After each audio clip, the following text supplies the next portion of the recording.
Hi, my name is Erin Davis, and I'm going to be speaking on English colloquialisms. Specifically, I wanted to speak on social standing, technology, and moral beliefs, how those three things influence English colloquialisms both today and in the past. So for starters, I wanted to define what colloquialisms is, and that is, as far as Merriam-Webster's dictionary says, a local or regional dialect, conversation style, or used in an informal conversation. What that means is just slang or phrases that you use in your normal, everyday, informal conversations you have with your friends. I took it upon myself to ask a survey from those from age 14 to 60, and I asked what colloquialisms they use on a normal daily basis are, and they said I'm weak, I'm dead, yeet, oof, bruh, yikes, and later on you'll see its variant big yike. Groovy, same. Same was actually given to me the most out of any answer, and was also given to me by the youngest and the oldest. Jesus take the wheel, some beach, faux real, oh heck no, later you'll see his variant, ah heck no, salty, coming in clutch, I'm shook, big yike, perf, boy, yas, deader than a doorknob, dumber than a stick, back at ya, y'all, ain't, the audacity, that's just messy, that's a whole mood, the tea, and throw shade. So, three ways that social standing influences colloquialisms would be education level, class standing, and regional location.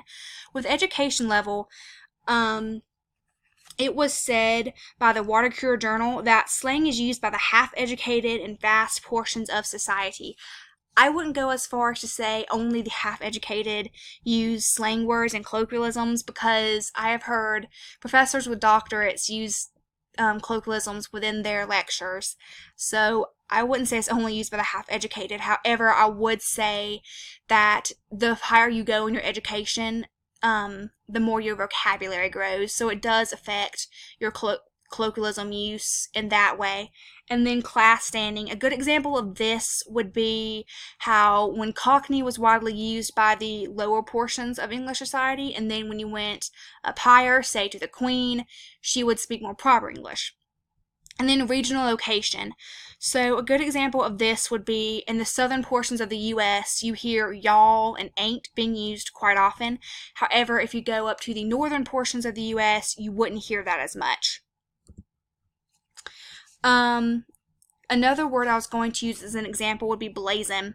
So according to inthe70s.com, it used to mean hip or hot, but in the 1970s. But in the 1990s, according to inthe90s.com, the word changed to mean smoking marijuana, and it's still used in the same way today.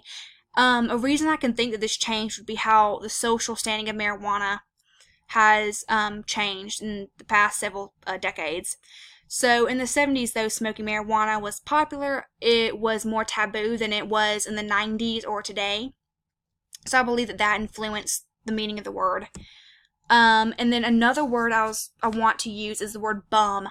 According to Northall in the Workshire Word Book, it used to mean a sheriff's officer, and that was because bum is actually stemmed from bum bailey, which was another colloquialism for the word bailiff. And today, a bum refers to someone who's lazy because they sit on their bum all day. So, with moral beliefs, according to Kenyon and levels of speech and colloquial English, two things that influence colloquial language and the way it's seen in society with morals is cultural levels and functional varieties.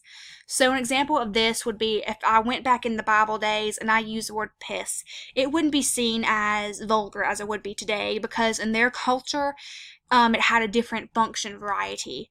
It just meant to pee, and it didn't mean that you are angry at someone as it does in today's language. One of the reasons that moral beliefs have such a big play with colloquialisms in today's culture, especially in the South, in the southern portion of the U.S., would be because the Christian religion is so prominent in the Bible Belt. In the Bible, it says in Colossians 3:8 that you must also rid yourself of filthy language, among other things. And what Pastor Roth in The Problem with Cursing Christians and Easy Answers has to say about this says it's more about being respectable. So, say if I say ass and I mean a donkey, that's okay. But if I use it in calling someone a name, then he's saying that that wouldn't be okay, and that's where the colloquialism would become inappropriate and vulgar. And then technology.